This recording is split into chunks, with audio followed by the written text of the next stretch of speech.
Hi, this is Avika Gaur. Congratulations to Volga Video. Volga Video has reached 17 million subscribers. Please subscribe Volga Video. Congratulations. అయితే కొండవీటి సత్యం గారు ఎంత hard work చేశారో, లేకపోతే ఎంత బాగా కథలు రాశారో, లేకపోతే ఎంత బాగా డైరెక్షన్ చేశారో, అనుకున్నంత పేరు తెలుగు ఇండస్ట్రీలో ఆయన సంపాదించుకోగలిగారా అంటే మీరేం చెప్తారు సార్? అంటే ఓ విధంగా సినిమాల్లో నేను ఇంకా పేరు ప్రతిష్ట ఇంకా తెచ్చుకోలేదండి. ఎందుకంటే నేను సినిమాలు చేస్తున్న టైంలోనే చిరంజీవి ఉన్నారా, బాలకృష్ణ ఉన్నారా ఇలా అని ఫైనాన్సర్ అడగడంతో ఫీల్ అయిపోయి టీవీ సీరియల్స్ జంప్ కొట్టేశాను. టీవీ సీరియల్ మొత్తం మల్టీ స్టారర్ సీరియల్స్ అన్నీ చేశాను. రవిప్రసాద్ వీడియోస్లో ఉన్న అందరూ మల్టీ స్టార్ సీరియల్స్ చేశాను, జెమినీ అండ్ ఈటీవీలో. అలాగే శ్రీకాంత్ ప్రొడక్షన్లో వాళ్ళ కంపెనీలో కూడా అన్ని మల్టీ స్టార్లు పెద్ద స్టార్స్ ఉన్న సీరియల్స్ చేశాను. కాబట్టి సీరియల్ సైడ్ నెంబర్ 1 పొజిషన్కి వెళ్ళాను. అందుకే ఇప్పుడు సినిమాల్లో మళ్ళీ వెనక్కి వచ్చాం. అంటే ఫ్యామిలీ కోసం అలా షిఫ్ట్ అయిపోయి అనమాట. పిల్లల్ని అందరు లైఫ్లు సెటిల్ చేయాలి. ఇప్పుడు మళ్ళీ టీవీ డౌన్ అయింది, రేటింగ్లు పడిపోయినాయి. ఒకప్పుడు 20, 30 అలా ఉండేది, 32 ఉండేది. అది పిన్ని చిత్తి సీరియల్, తమిళ్లో చిత్తి, తెలుగులో పిన్ని. అలాగే చక్రవాకం, మొగల్ రేకులు, రుతురాగాలు అన్ని టాప్ రేటింగ్లు ఉంటాయి. మరి అలాంటిది ఇప్పుడు ఏమైంది, 2 పాయింట్కి 3 పాయింట్లకి ఛానల్స్ పడిపోయింది. అదొకటి. బయట నిర్మాతలు ఆ రోజులో హెవీగా వచ్చేవారు డైరెక్టర్లు. ఇప్పుడు ఏమయ్యారు, వాళ్ళే ఫండింగ్ తీసుకుని వాళ్ళే సీరియల్ చేసి స్టేజ్ వచ్చింది. అందుకని ఈపీలు కూడా ఓ సినిమా డైరెక్ట్ చేసినోడు ఈపీ అవ్వడం, వాళ్ళ స్టోరీ గురించి చెప్తారు. ఓ సినిమాకి స్క్రీన్ ప్లే మొత్తం అంతా రాసిన రైటర్ రాడు, వాళ్ళు ఓ ఈపీ ఉంటారు. వాళ్ళ సెలక్షన్లో ఏమవుతుంది, ప్రాబ్లం అవుతుంది. అప్పుడు వస్తున్నవాడు కూడా చెప్పడం, సరే వాళ్ళకి అడ్జస్టబుల్గా వెళ్తాడు. దాంతో ఏమవుతుంది, సీరియల్స్ డౌన్ అయిపోయి. అందుకని మనం వర్తను ప్రూఫ్ చేసుకోవాలంటే మళ్ళీ సినిమాకి రావాల్సి వచ్చింది. అందుకని ఇటు సినిమాకి మళ్ళీ మారాను.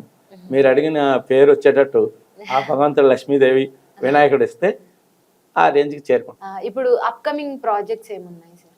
అప్కమింగ్ అని చెప్పాను కదండి, గజానన గందరగోళం అని. వినాయకుడు, ఒక హీరో, 5 హీరోయిన్లు పెట్టుకుని ఒక ప్రాజెక్ట్ కోటి గారి మ్యూజిక్లో ప్లాన్ చేస్తున్నాం. మిగతా వాళ్ళందరూ మంచి టెక్నీషియన్స్, ఆర్టిస్టులు ఉంటారు.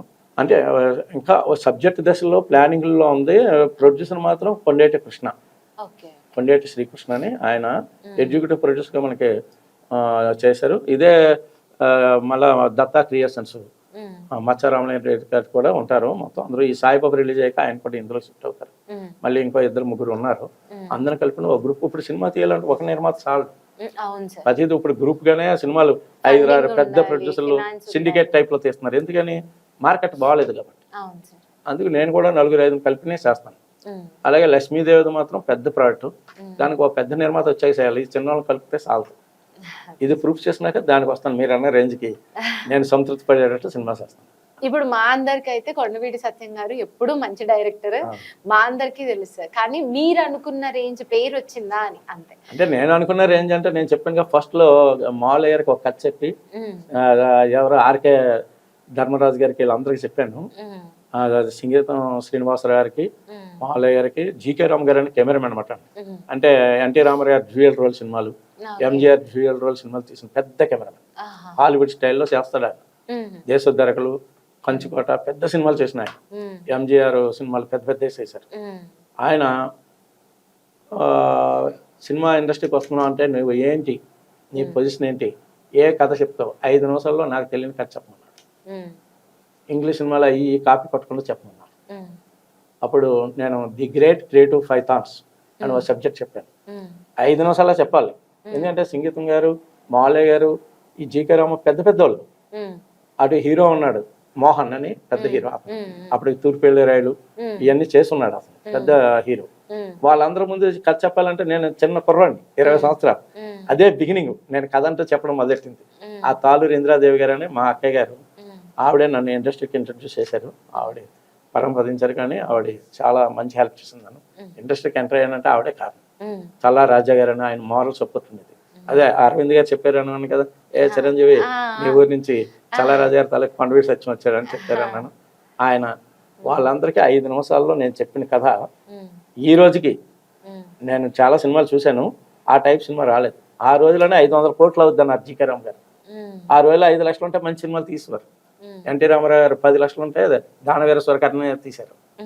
అంటే ఇది ఎంత ఎటువంటి చూడండి. ఆ సబ్జెక్ట్ ఈ రోజు తీయాలంటే 3000 కోట్లు అవుతుంది. ఆ సబ్జెక్టు ఎప్పటికైనా తీస్తే నేను రిటైర్మెంట్ తీసుకుంటాను. ఓకే. అది 40 నిజంగా ప్రపంచవ్యాప్తంగా మంచి సబ్జెక్ట్. ఓకే. 45 సంవత్సరాల క్రితం 500 కోట్ల బడ్జెట్ తో మీరు అనుకున్న సినిమా అప్పుడు నాకు బడ్జెట్ తెలియదు.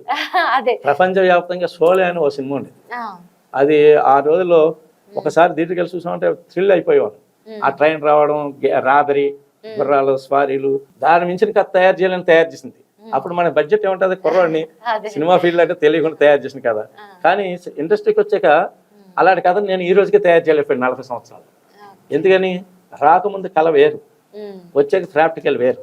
ఇప్పుడు బడ్జెట్ తగ్గట్టే కథ తయారు చేస్తాం.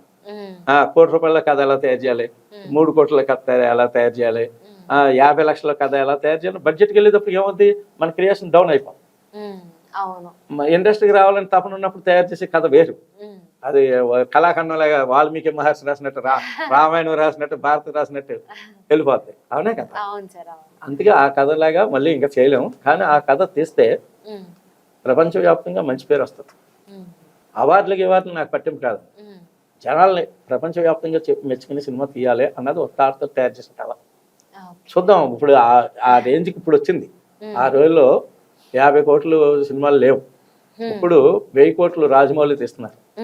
ఆ తర్వాత 3000 కోట్లు తీసి రేంజ్ వచ్చినప్పుడు మనం తీయగలుగుతాం, దేవుడు ఇస్తే. అది 3000 కోట్లు ఇప్పుడే చెప్పేస్తే 3 కోట్ల తర్వాత తీస్తాడు ఎవడో ఒకడు గ్రాఫిక్ లో. అప్పుడు నేను మళ్ళీ మొదలు పెడతాను. అవునా కదా.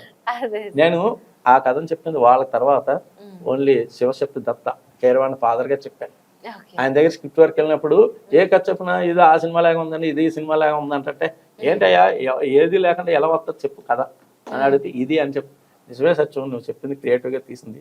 జీకే రావు తర్వాత ఆయన అన్నారు, ఇది నువ్వు తీయొచ్చాయా, 3000 కోట్లది కానీ 100 కోట్లు తీసేయచ్చు అన్నారు ఆ రోజు. అంటే ఆయన ఇన్స్పైర్ అయ్యారు. అప్పుడే నన్ను ఆయన రైటర్ గా అసిస్టెంట్ గా పెట్టుకున్నారు. కీరవాణి తండ్రి గారు చాలా తెలివైన అతను. విజయేంద్ర ప్రసాద్, ఈ రాజమౌళి వీళ్ళందరికంటే ఆది ఆయన మాట. కీరవాణి గారికి సంగీతం నేర్పింది ఆయన, శ్రీలేఖ గారికి సంగీతం నేర్పింది ఆయన, శివశక్తి ప్రసాద్ గారు అంటే మంచి చాలా వర్తబుల్ మ్యాన్. జనాలు తెలిసిన తక్కువ కానీ చాలా నిజంగా గొప్ప ఆయన. ఇప్పుడు 92 ఇయర్స్ ఆయనకి. మీరు ఎప్పటికైనా ఆ మూవీ, మీరు కలలు కన్న మూవీ, మీరు ఇండస్ట్రీకి ఏ మూవీతో అయితే మీకు ఎంట్రీ వచ్చిందో ఆ మూవీ మీరు తప్పకుండా తీయాలి సార్. అండ్ మీలాంటి పెద్దవాళ్ళతో మాట్లాడినందుకు చాలా థ్యాంక్ యూ సార్. మా స్టూడియోకి వచ్చినందుకు. ఇందులో పనిచేసే సాంకేతిక నిపుణులకి, టెక్నీషియన్స్ అండ్ నన్ను ఇంట్రొడ్యూస్ చేసిన వాళ్ళగా రాజు గారికి అందరికీ ధన్యవాదాలు. నేను Venu Udugula. Hi, this is Park Vikrant. Congratulations, Volga Videos. Please subscribe to Volga Video. Volga videos 17 million subscribers వచ్చారు. దానికి Hartley congratulations. 17 million subscribers. Do subscribe. Congratulations. Hearty congratulations. Please don't forget to subscribe to Volga Video.